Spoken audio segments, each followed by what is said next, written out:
Bismillah, alhamdulillah, wa salatu wa salamu ala rasulillah wa ala alihi wa sahbihi wa man wala ma ba'd. So let us begin by reciting one of the main sections about Hajj. And inshallah ta'ala, for those that are in my package, one of the things I'll be doing, I'll be going over all the verses of Hajj, the days before Hajj, so that we have a better understanding of the Quranic verses that we should be aware of Hajj. But without a doubt, perhaps the most significant and important verse that those of you that are going for Hajj should memorize, should be aware of, should read the tafasir, is Surah Al-Baqarah. It begins before verse 196, but we're going to be doing 197 onwards, just a few reminders, and then inshallah go over some of the aspects I wanted to go over. So verse 196 and 7 and 8 and 9 and 200 onwards is an essential passage that deals with Hajj, but in particular, perhaps one of the most important phrases you should remember is the one that is in 197, and that goes as follows. أعوذ بالله من الشيطان الرجيم بسم الله الرحمن الرحيم الحج أشهر معلومات فمن فرض فيهن الحج فلا رفث ولا فسوق ولا جدال في الحج وما تفعلوا من خير يعلمه الله وتزودوا فإن خير الزاد التقوى واتقون يا أولي الألباب ليس عليكم جناح أن تبتغوا فضلا من ربكم فإذا أفضتم من عرفات فاذكروا الله عند المشعر الحرام واذكروه كما هداكم وإن كنتم من قبله لمن الضالين ثم أفيضوا من حيث أفاض الناس واستغفروا الله إن الله غفور رحيم فإذا قضيتم مناسككم فاذكروا الله كذكركم آباءكم أو أشد ذكرا فمن الناس من يقول ربنا آتنا في الدنيا وما له في الآخرة من خلاق ومنهم من يقول ربنا آتنا في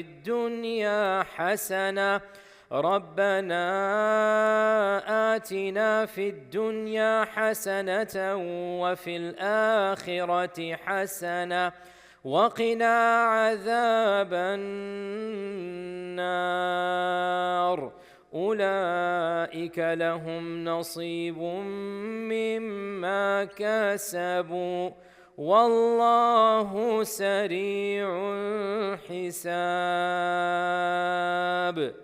Now the verses before and the verses after also deal with Hajj, and inshallah, for those in my package, inshallah, I'm not saying this like, I'm just saying for those in that package, we're going to be doing all of these in more detail, but this is just a quick refresher. Even if you're not coming in my package, read these verses on your own so that you understand. So Allah subhanahu wa ta'ala says in Surah Al-Baqarah, verse 197 onwards, Hajj is performed in the months that are well known. Hajj is performed in the months that are well known. This is the month, Dhul Hijjah, Dhul Qa'dah, these are the months. فَمَنْ فَرَضَ فِيهِنَّ الْحَجَّ Whoever has made Hajj obligatory on himself, whoever desires to enter the Hajj, this is the first rukun of Hajj, the niyyah, the pillar.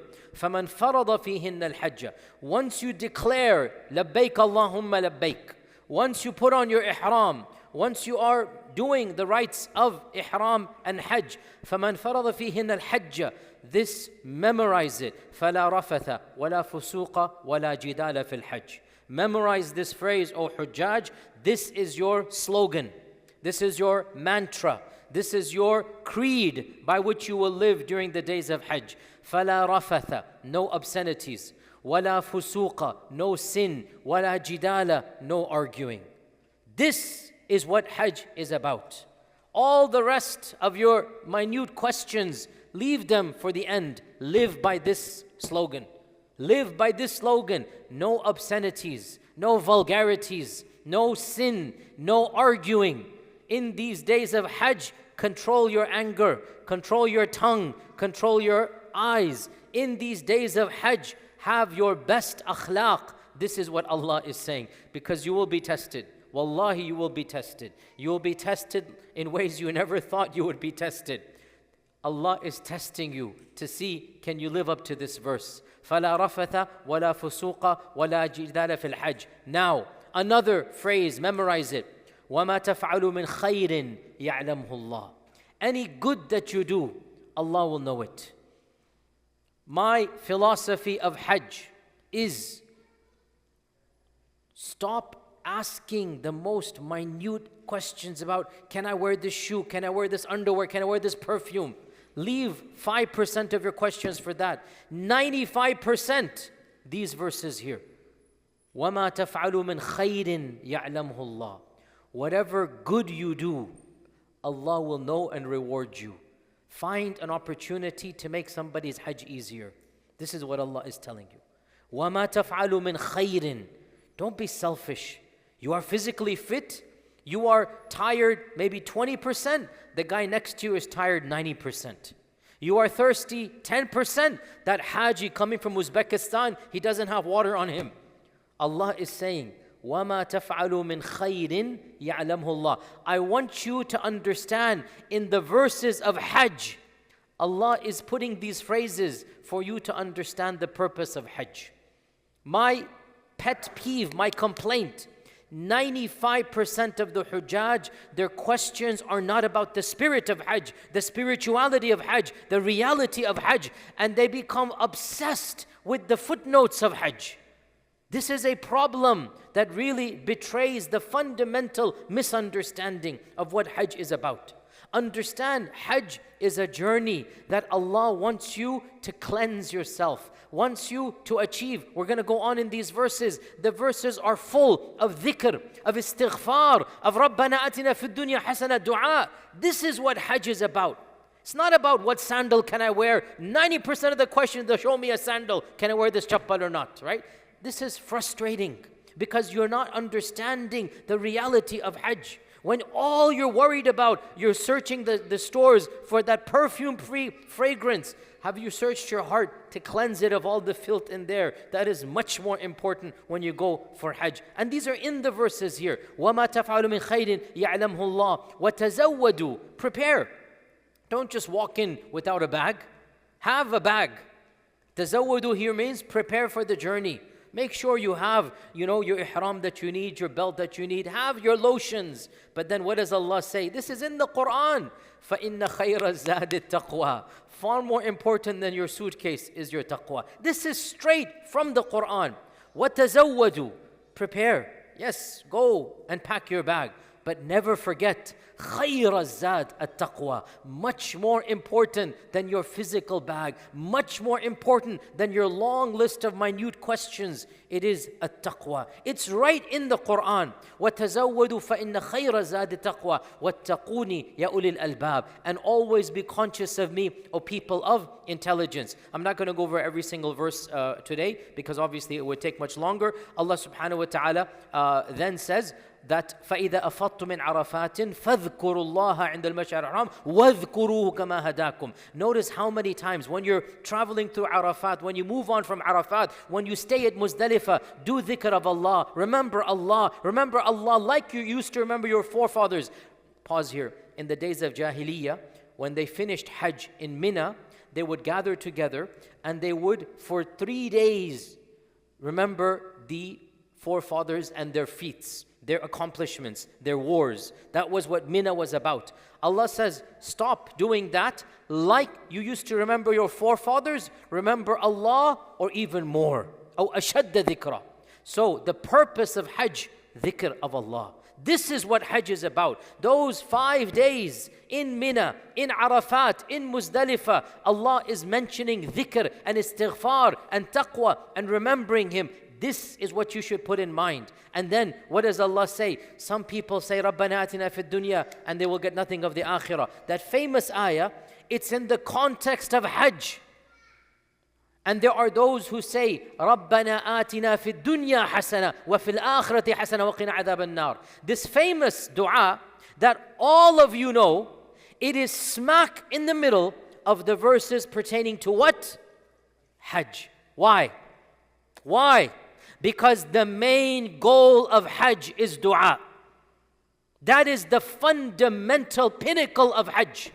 And Allah is telling you in the verses of Hajj that when you're doing Hajj, make sure you make dua properly and ask Allah for the dunya and the deen. Ask Allah for this world and the next. And be careful that you only don't ask Allah for this dunya, because that's not healthy.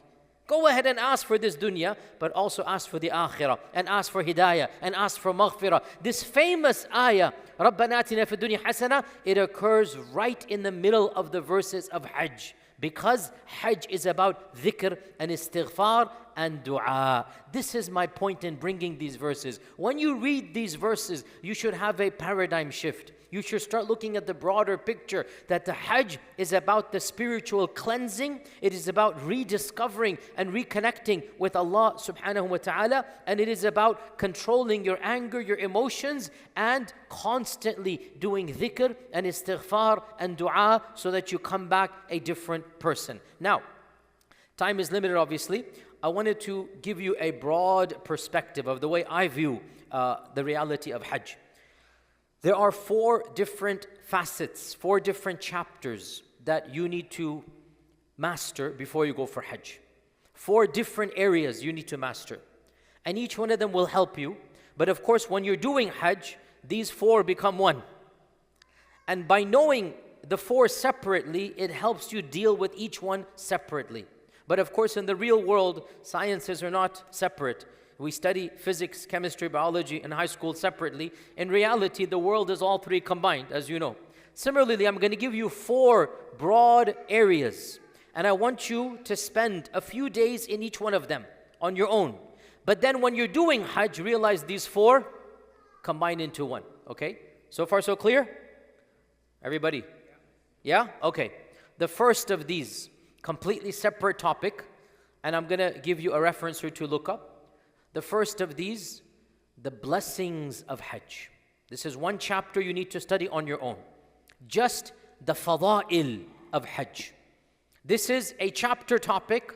This is a booklet topic. This is a series of lectures and khutbahs and durus you will listen to, you will write your notes on, you will have a few pages of. The blessings of Hajj. That is a separate category. Leave it separate. Have a few, 2-3 days, just monitor, listen to lectures, read books about the blessings of Hajj. And the main reference I will give you is Riyadh al-Salihin of Imam al-Nawawi. Go look up the blessings of Hajj. Simple, just, few pages. Memorize these hadith about the blessings of Hajj. And I have given khutbahs about the blessings of Hajj. Every Imam and Shaykh and Khatib has given khutbahs about the blessings of Hajj. There are many verses, many ahadith that you should be aware of. Why?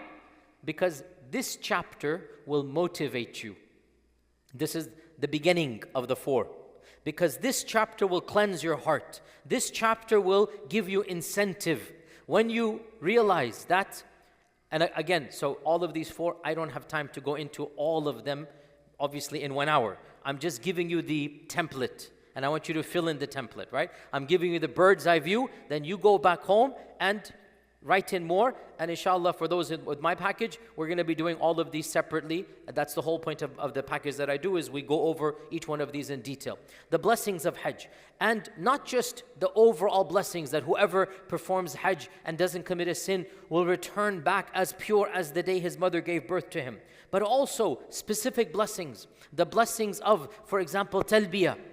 Talbiyah, wherever and whenever you say the talbiyah, the Prophet ﷺ said, every single leaf and rock and stone that hears your talbiyah will make shafa'ah for you on the Day of Judgment.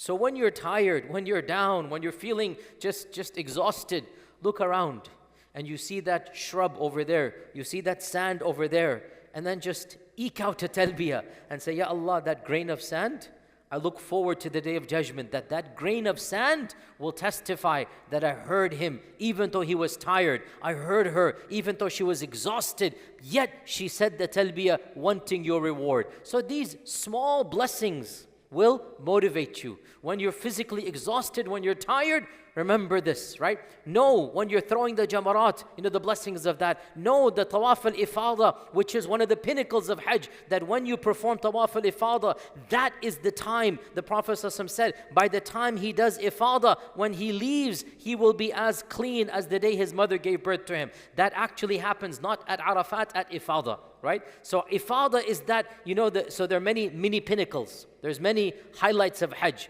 Arafat is one spiritual highlight. Ifada is the highlight of what you expect to that. Alhamdulillah, it's, this is my Eid of Hajj, and that's why it's supposed to happen on the 10th, but no problem if you're doing 11th and 12th. Tawaf al-Ifada is the time when you should feel excited. You will be the most tired for Tawaf al-Ifada. When you remember this hadith, this is it. This is my spiritual Eid. When I finish Tawaf al-Ifada, insha'Allah ta'ala, khalas, I am absolutely pure. It will motivate you. It will energize you, right? So, the first chapter is, what's it called? The blessings of Hajj, right? This is the first chapter, the blessings of Hajj. Go over it, read about it, the necessary obligation, how obligatory is it, the acceptance, every stage, and the, for example, again, all of this, you should do in more detail, but for example, the Hujjaj are Allah's guests. What a beautiful hadith. Al-Hujjaju wafdullah. The Hujjaj are Allah's guests. He called them, He invited them, and they accepted His invitation. Subhanallah, you are Allah's guests. And when you are Allah's guests, how will that make you feel? When you are a host, how do you treat your guests? Now, to Allah belongs the most perfect example. When Allah is the host, how will He treat His guests? So recognize the blessings. You are only at Hajj because Allah gave you a special invitation. Appreciate it, understand it, and feel a sense of humility and thankfulness and optimism. Nobody invites you to their house of dignity except to show you dignity. Nobody of dignity invites you to humiliate you. So Allah did not invite you to His house to humiliate you. Allah did not invite you to dishonor you. Allah invited you to honor you. Allah invited you to bless you. Allah invited you to forgive you. You already have that invitation. Allah didn't do it except to bless you. So accept Allah's invitation and do the best that you can. And if you do the best that you can, then the reason why Allah invited you will become manifest. So these are all chapter 1, the blessings of Hajj. Go over that, study it, listen to some lectures, read some books about especially the Quran, the Sunnah, about the fada'il of Hajj, and this will motivate you. Memorize some snippets and chapters of this and have it with you. The second chapter of 4 is the legality of Hajj, the legal rulings of Hajj, the fiqh of Hajj. Okay? This is but one aspect of many others. So the fiqh of Hajj is indeed very important, and you need to study it A to Z and make sure you understand what are the arkan and wajibat and sunan, and what is the mubtil, or the thing that annuls the Hajj. So there's only one thing that annuls the Hajj, and that is intercourse in the state of ihram. So you need to know what are the arkan and the wajibat and the sunan and that which nullifies the Hajj. And go over it through any one school, through any one shaykh that you like, and understand, as with all aspects of Islamic fiqh, some things are agreed upon in all the schools, and some things is a gray area. Don't sweat the small stuff. Just like we all know Taraweeh 8 and 20. We all know Zakat on gold. Hanafi said this, Shafi'i said that. We all know hand here, Ameen out loud, Ameen this. And we all live with it. Similarly, understand. Follow your school, your shaykh. Follow the person you trust. And don't worry about the others. It's okay. This gray area, by and large, the big issues are agreed upon. Everybody agrees you have to make the niyyah. Everybody agrees you have to be at Arafat. Everybody agrees you have to do tawaf al-ifada. Everybody agrees you have to do sa'i. Okay, alhamdulillah. So the big issues, everybody agrees. Now, if I accidentally put some perfume on, is Allah going to forgive the accident, or do I have to pay kafara? Okay, some scholars say, just like when you fast and you accidentally eat, you are forgiven. No big deal. You follow your shaykh. And I'm not going to get into all of the fiqh minutiae, but I will say that now is not the time to have fiqh debates. If there's never such a time, but especially during Hajj. So from now, my advice to you, choose your scholar or set of scholars and stick with them. End of story. Choose your scholar and set of scholars and stick with them. Don't worry about other opinions. It's really trivial, really. And Allah will accept your Hajj if you ask any reputable shaykh that knows the fiqh of Hajj and follow that shaykh's positions. It's okay. Don't worry, you're doing the arkan. All the schools agree. And what are the 4 arkan that you must do? And everybody agrees to them.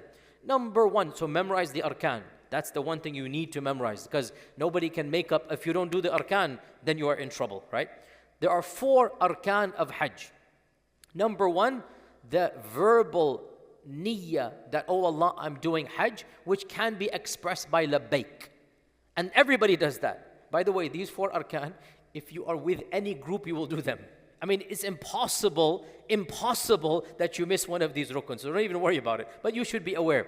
The first of these arkan is the verbal intention. You are entering into the Hajj ritual. فَمَنْ فَرَضَ فِيهِنَّ الْحَجَّ. This is that reference here, right? And this rukun, it is an intention of the tongue. Please understand, the word ihram has 2 meanings. The first of them, the state, that is a rukun. The second, the cloth, that is wajib. Don't get confused between the two. There's a state, like the state of wudu. And then there's wudu, the act of wudu, right? You can be in the state of wudu after you do the act of wudu. They're 2 separate things. There's the state of ihram.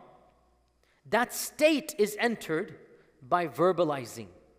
Even if you're wearing a suit and tie, you verbalize it, you're in ihram. Even if you're wearing a suit and tie, and you verbalize at the right time and place, when you're entering miqat, you are in ihram. Ihram is not the garment when you talk about the rukun. The garment is the wajib aspect, which means if you don't have the garment, you will make up by kafara, by fidya, but you have done the Hajj, right? So what is the difference? Rukun, you cannot make up. If you don't have it, you don't have the Hajj. Rukun is an essential pillar. You cannot make up a rukun.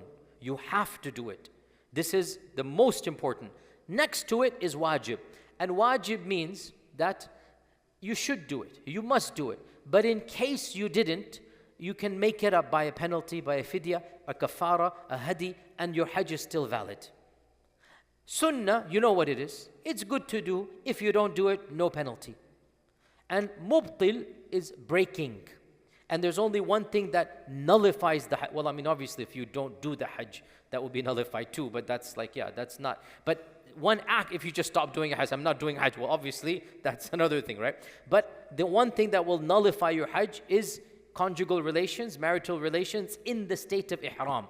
That will nullify your Hajj, and that is the one thing that will nullify. Everything else, if you do anything else, it's not going to nullify the Hajj. So, what are the 4 arkan of Hajj?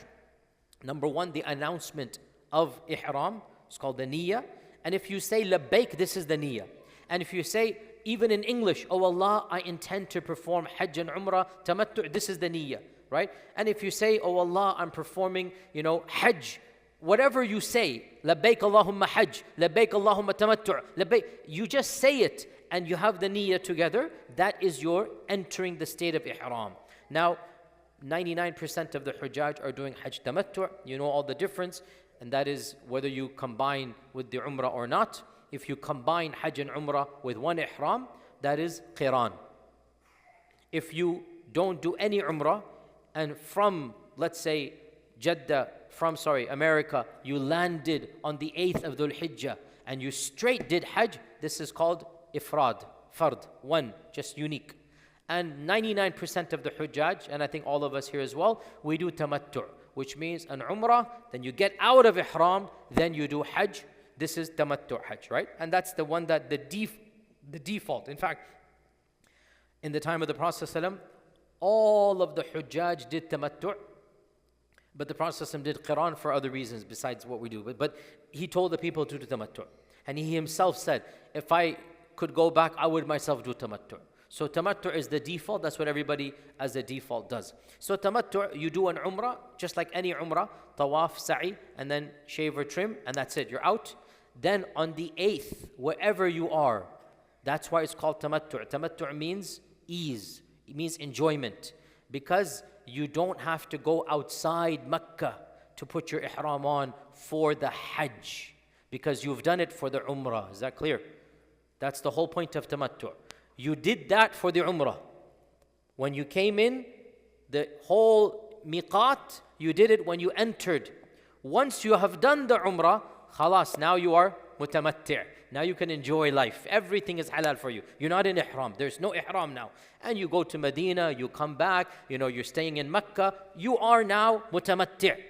So you are now outside of ihram on the morning of the 8th, or some of you might have to leave the night of the 7th, doesn't matter. Doesn't matter where you are, even in Mina on the morning of the 8th, or in your hotel on the morning of the 8th. On the morning of the 8th, wherever you are, you will enter ihram. That's why it's called tamattu'. Because you enjoyed the ease of ihram over here. And that is your ihram, that's the first rukun. Labbaik Allahumma hajj. Labbaik Allahumma mutamatti'. Whatever you want to say. Again, don't sweat the small stuff. Allah knows your niyyah. You're just making labbaik. Even if you said labbaik Allahumma labbaik, you're in the niyyah. The point is you are saying the talbiyah and I'm doing the hajj. That's the first rukun. The second rukun, which is the most important rukun, is Arafat. You must physically be in Arafat on the 9th of Dhul Hijjah. This is a necessary rukun. If you are not in Arafat, there is no hajj, obviously. And again, if you're doing a package with any group, even if you're walking, everybody's walking there. I have done hajj walking in my younger years. Not anymore, I cannot do it. But when I was, mashallah, in my 20s, I've done a few walking hajj. When everybody's walking, you will also walk. You're not going to get lost from Mina, Muzdalifah, Arafat, one-way direction. So everybody is going there. The second rukun is therefore Arafat. The third rukun, Tawaful Ifada. And the fourth rukun is the Sa'i of Hajj. That's it. So easy. You declare, I'm going to do Hajj. You're in Arafat, Tawaf and Sa'i. That's it. If you have these four, the rest you can make up.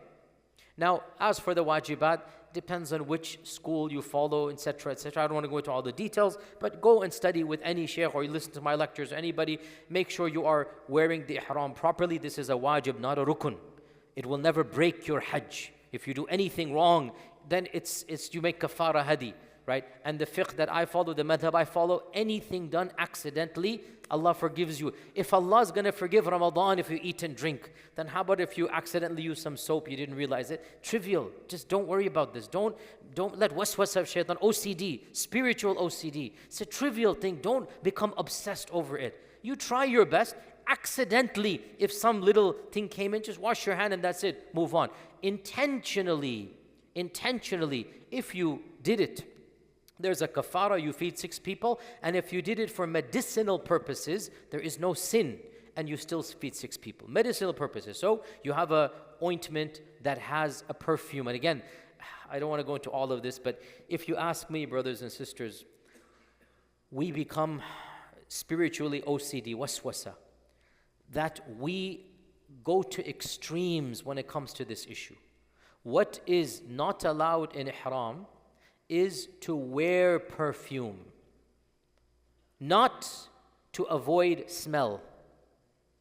Wear perfume. Every single substance on earth has some smell. We human beings have a very narrow olfactory system, but everything has a smell. The Sharia did not forbid smell, even if it's a good smell. The Sharia forbade during ihram that you put on something that would constitute, in the culture we live in, perfume. So, if you put on a lotion for dry skin That lotion has some scent. But nobody would ever say, if you put on lotion, yes, I put on perfume. You see what I'm saying here? Nobody would say, nor would you live your life that way, that if you put on lotion, you would think this is perfume. No. You're putting on lotion for SP50, whatever it is, right? You're putting on something, you might have eczema, you might have something. That eczema lotion has some smell. Maybe even they put in something little fragrant so that the smell doesn't irritate you. But it is not perfume. It is not something that you consider perfume. Don't consider it perfume. It's not perfume. If you ask me, the same goes for the regular soap. Sure, you should avoid as much as possible, but there's no kafara for using something that has a smell.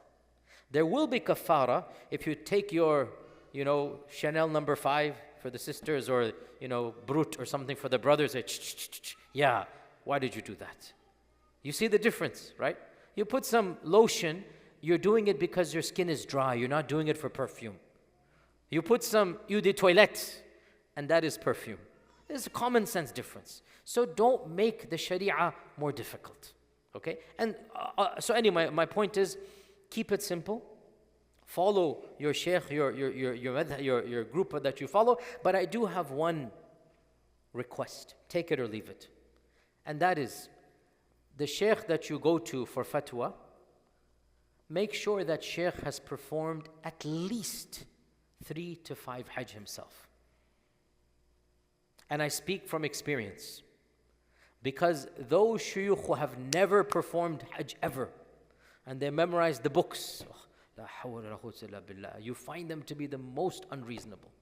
And I have seen this with my own eyes, and I am also exhibit A. I have performed, wallah, I'm not even exaggerating, I don't know how many Hajjs. I think 18, I'm not sure.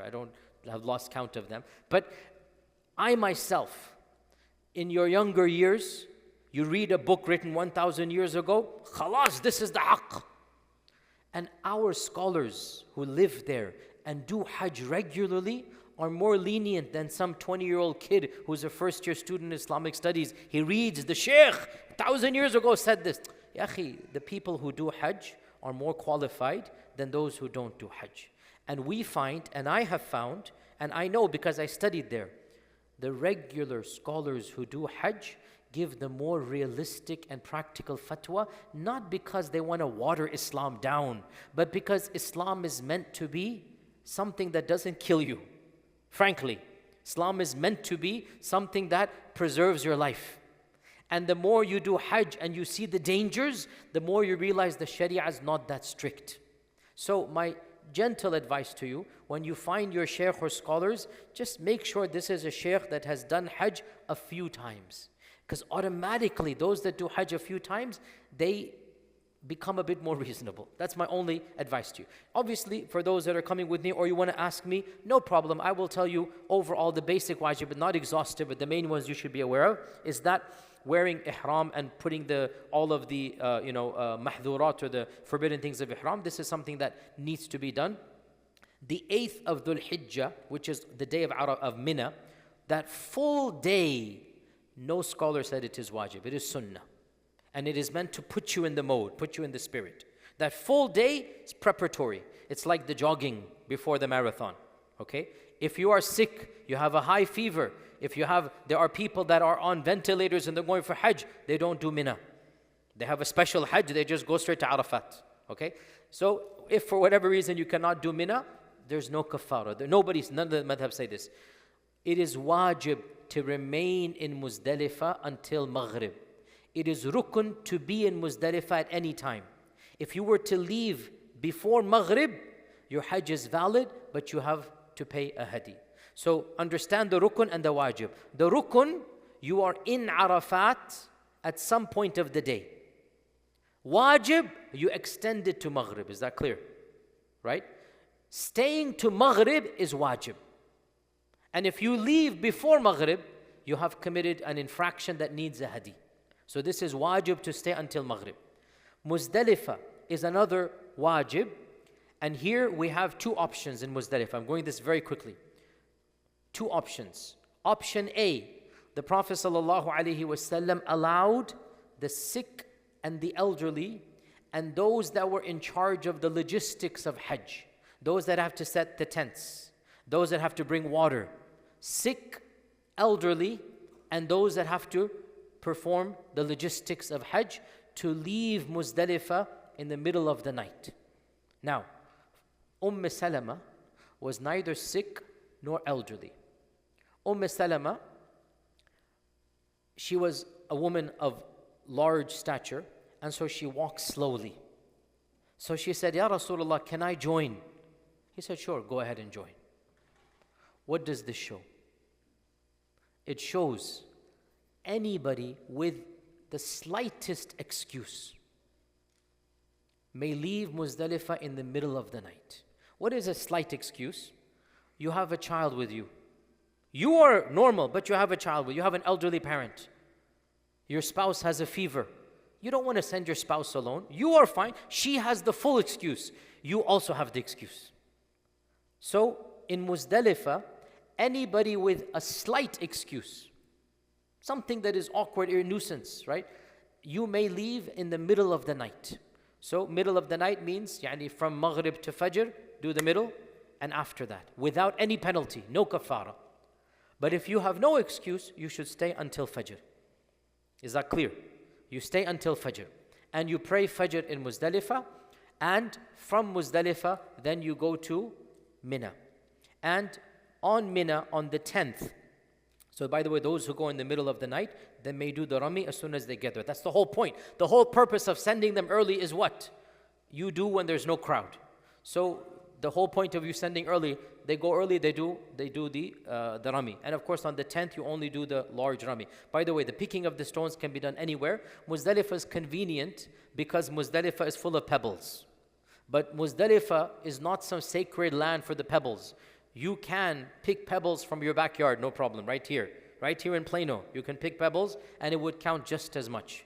No madhab or no fiqh says that only Muzdalifah pebbles are valid. No, it's logistically makes sense that right before you have to throw, Muzdalifah is full of pebbles, let me just pick it up and take it. That's it. Otherwise you can pick it anywhere, doesn't really matter. So on the 10th, there are 4 things you have to do. 3 of them should be done on that day, and 1 can be delayed. So far, so clear. 3 of them really should be done on that day. 1 can be delayed.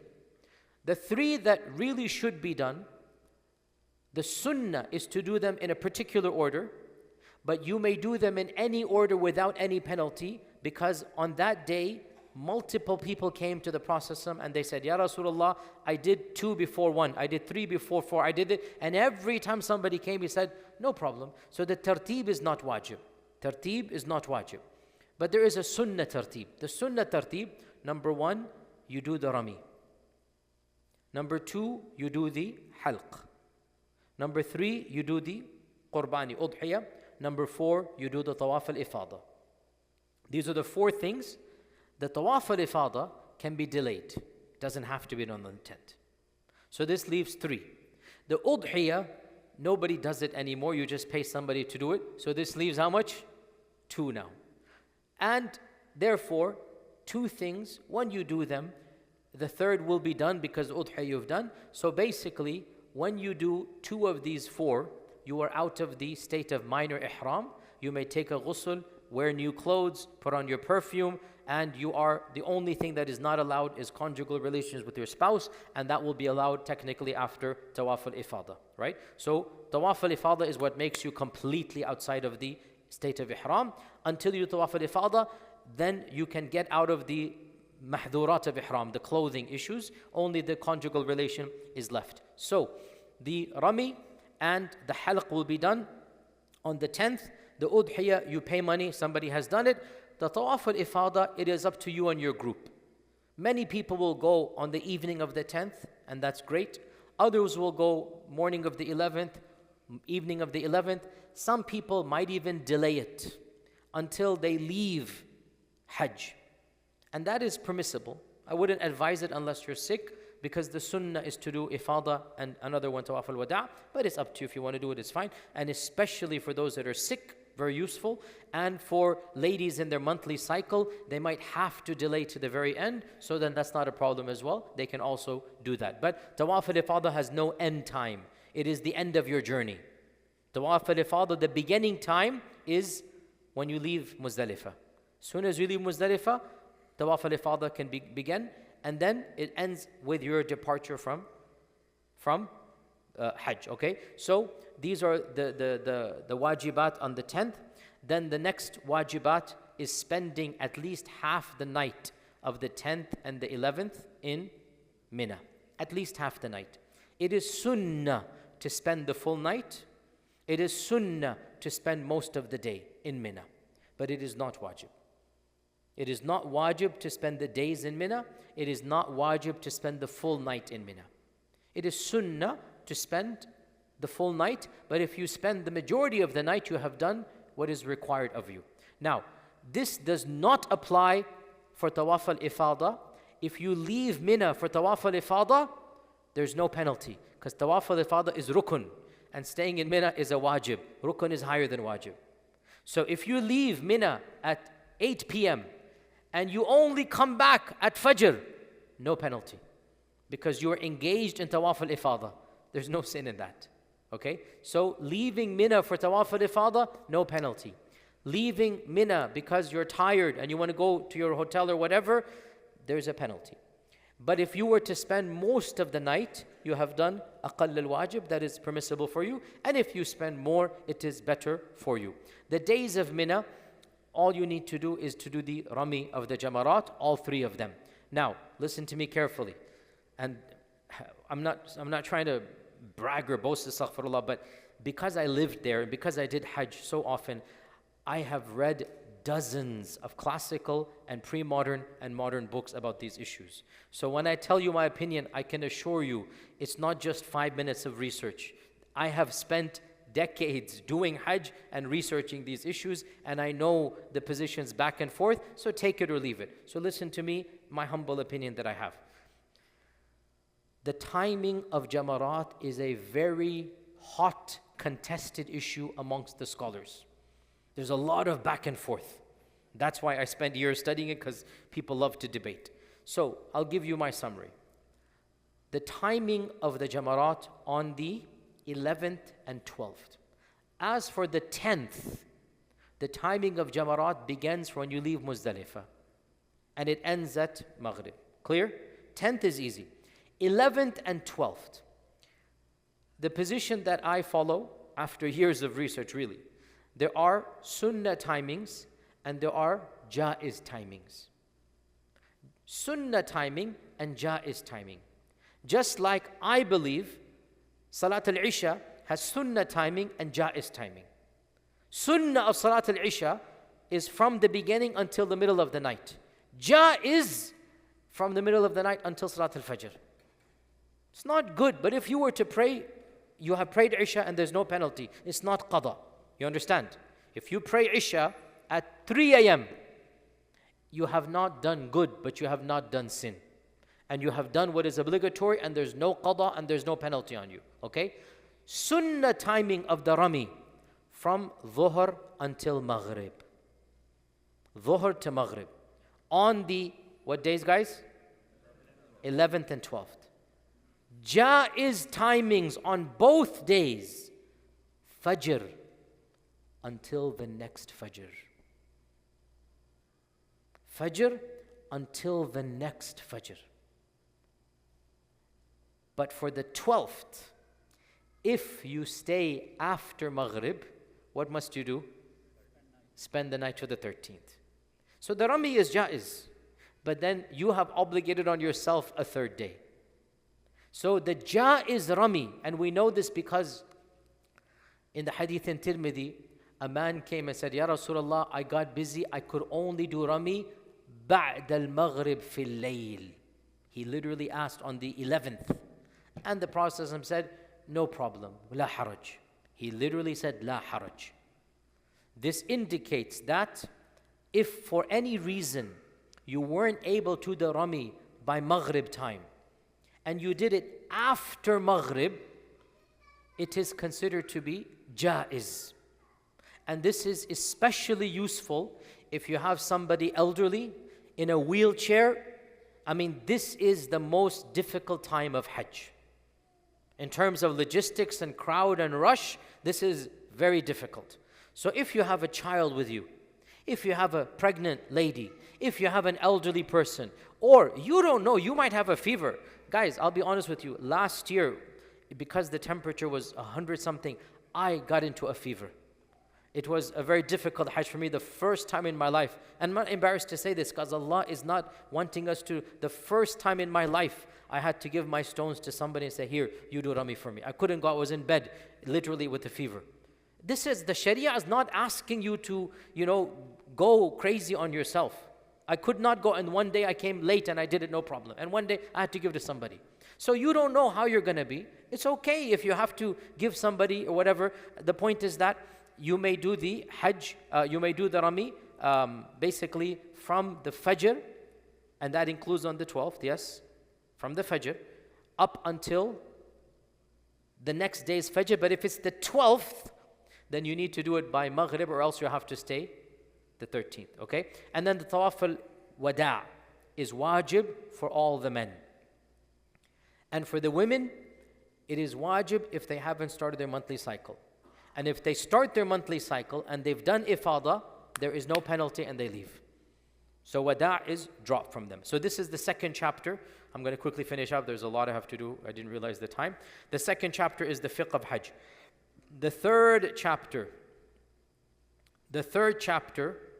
is the lub, the big issue of Hajj, and that is the spirituality of Hajj. And this is where you will study the reality of dhikr, the reality of dua. You will understand why you're doing Hajj. You will write down your adhkar that you want to do, your du'as that you want to do. The spirituality of Hajj. This is the third chapter. So the first was blessings. The second was fiqh. The third was spirituality. Spirituality is the pinnacle. It is the most important. And you need to prepare yourself spiritually. You need to prepare yourself. And the one advice I will give you about this issue is that for those of you that have never been for Hajj, understand you do not and will not be prepared for Hajj the way you think you will be prepared. Understand this, because half the battle is to know beforehand. As I said when I was giving my lecture the other day online for those of you that attended, here you are in air-conditioned rooms. You're going to go back home, read a book about Hajj, sip your nice chai, mashallah, and you will imagine yourself on the day of Arafah like an angel. You will imagine yourself with a mystical kashf. Dhawq will happen to you, right? The sitar will be lifted up, okay? And you imagine yourself to be having full experience. And you don't realize that you will be sweaty, stinking, smelly, tired, exhausted, stench everywhere, every type of stench. May Allah protect all of us. It's the reality of Hajj. You have 2 million people there, right? And it's just a nightmare. You will not have the type of spirituality you are imagining in your living room you're going to have. It's not going to happen. I'm just telling you from now. Flutter back to reality and understand to carve out 10% spirituality on the day of Arafah is worth 200% in your living room. Do you understand me? 10%, if you get it on the day of Arafah, it is wallahi worth more than 200% in your living room. Don't feel that your mystical experience that you think you're going to have it. No. That's the jihad of Hajj. To carve out as much khushu' in spite of your exhaustion, in spite of your pain, in spite of the sweat. I mean, may Allah protect all of us. You haven't experienced desert heat the way that you will in 2 weeks. You have not experienced, most of you, pure, raw desert heat, along with 2 million people, not even wearing irregular clothes and no deodorant. You have not experienced what you're about to experience. So don't imagine that you're just going to rise up in the air spiritually and flutter like a bird. No. It's going to be very dirty, grimy, difficult, and in that environment, you're going to force yourself to find spirituality. And whatever you're able to find, that is your jihad. Do you understand what I'm saying here, right?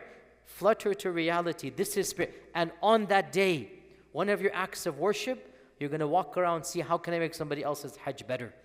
Don't be selfish. You're going to see people, they have saved 60, 70 years and they're sleeping on the road. And you are complaining because your AC is only at 75 and not 70. Wallah, it's going to happen. It's going to happen. You will be complaining that your water is not cold and the person outside doesn't have a tent and they're in that desert heat. On that day, take some water, say, Akhi, here, take some water. That is what Hajj is about. Your helping of other people is worth 1,000 of your dhikr and du'as on that day, the day of Arafah. So, spirituality, understand this, okay? Obviously now, make sure that you reserve your energy for the 9th. This is the whole point. And I say something, if you haven't been for Hajj, astaghfirullah, you're going to say, this is blasphemy. La hawla wa quwwata billah. But hey, this is my advice, take it or leave it. As somebody who has done Hajj too many times. Hajj is not the time that you should be exhausting yourself by doing extra acts of worship before the 9th of Dhul Hijjah. You should actually relax as much as you can, physically, on the 5th, 6th, and 7th. This is my actual advice, and I do this myself. Because the next 3-4 days, you need to be fully, you must have slept properly, you must have full consciousness so that you are able to perform at maximum efficiency on the day of Arafah.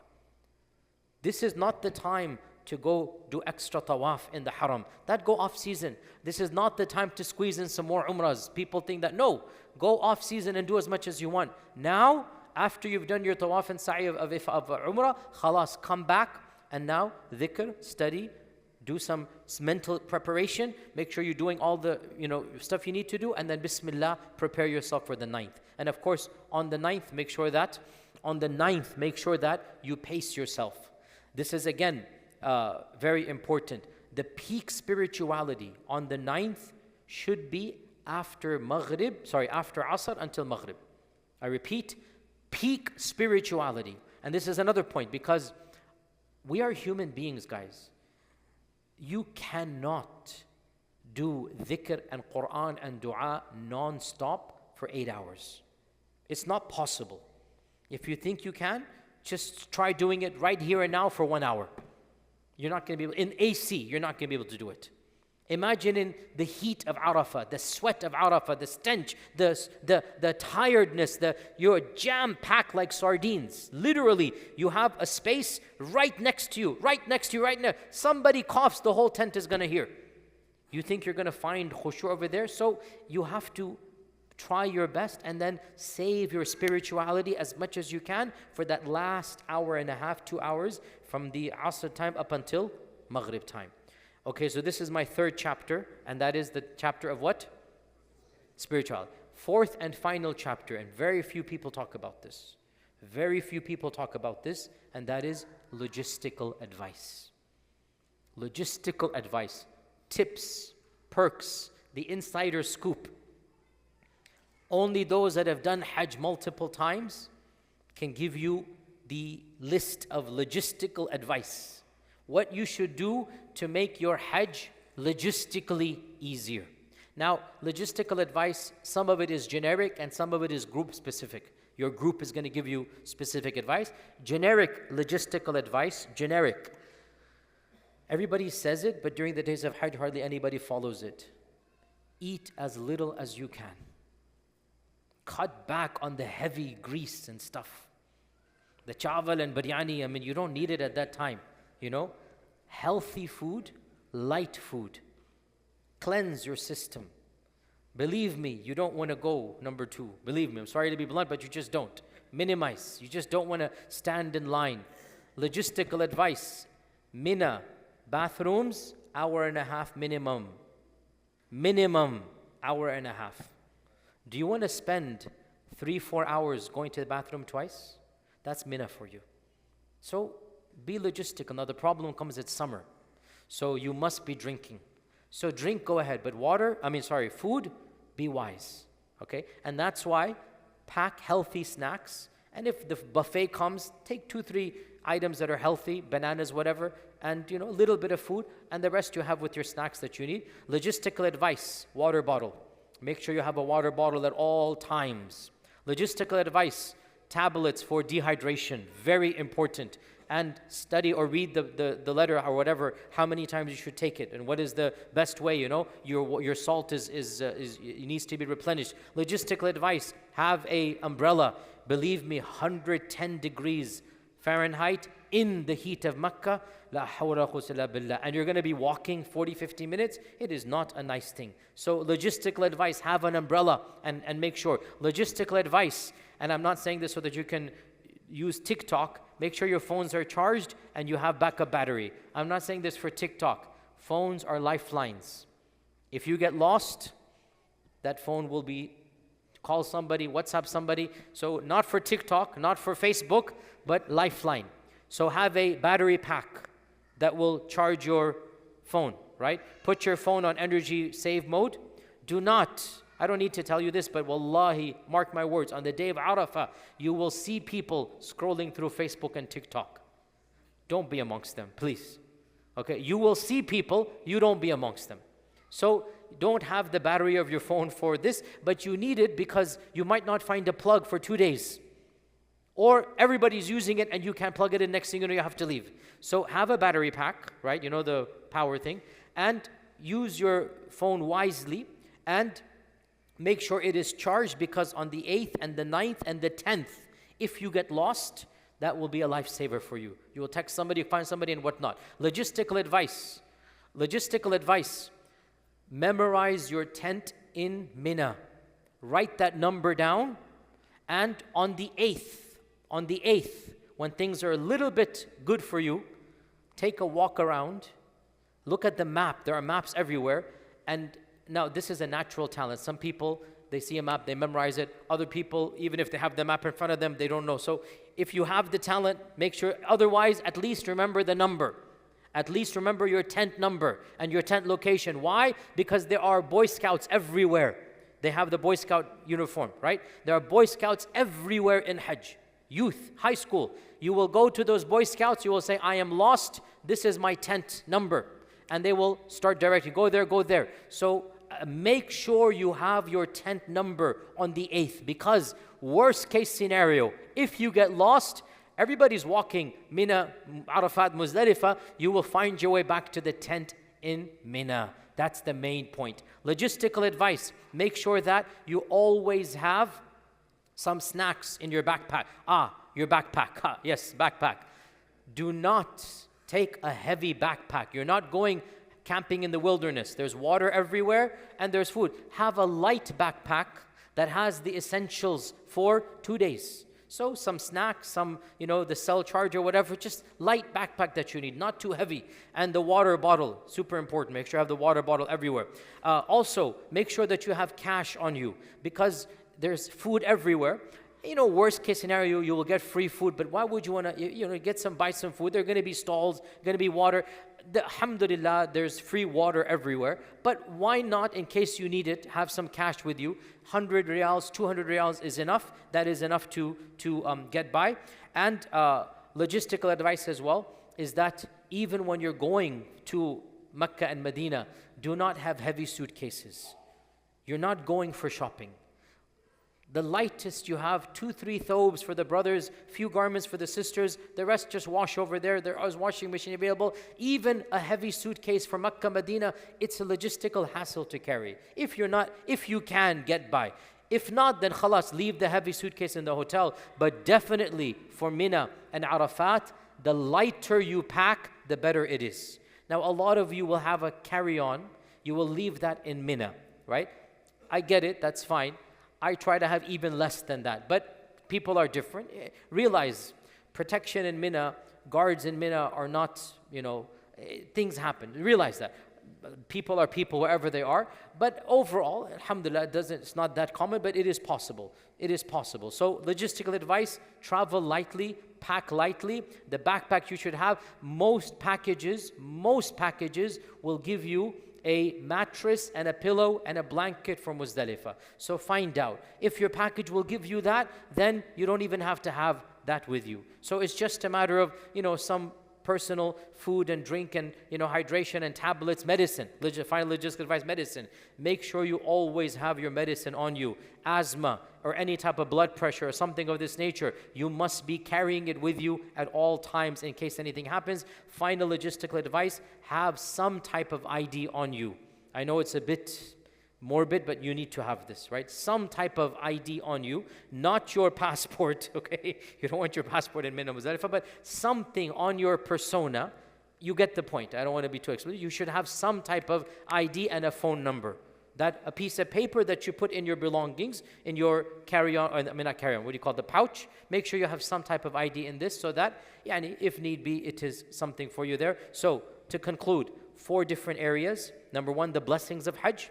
Number 2, the fiqh of Hajj. Number 3, the spirituality of Hajj. Number 4, the logistics of Hajj. Each one, go and do some research and study so that you have a good idea. Then when you're actually doing Hajj, all 4 will be combined together and you will automatically know which one is which. It'll give you some comfort and knowledge and make your Hajj easier. May Allah subhanahu wa ta'ala accept the Hajj of all of those that are going for Hajj. May Allah subhanahu wa ta'ala allow us to come back ameen salimin ghalimin. For those that are not going for Hajj, I pray that Allah subhanahu wa ta'ala blesses you to go for Hajj as soon as possible next year or the year after that. And may Allah azza wa jal allow all of us to be of those who have performed Hajj and have our Hajj accepted. Wa jazakumullahu khairan. والسلام عليكم ورحمة الله وبركاته. إن الله وملائكته يصلون على النبي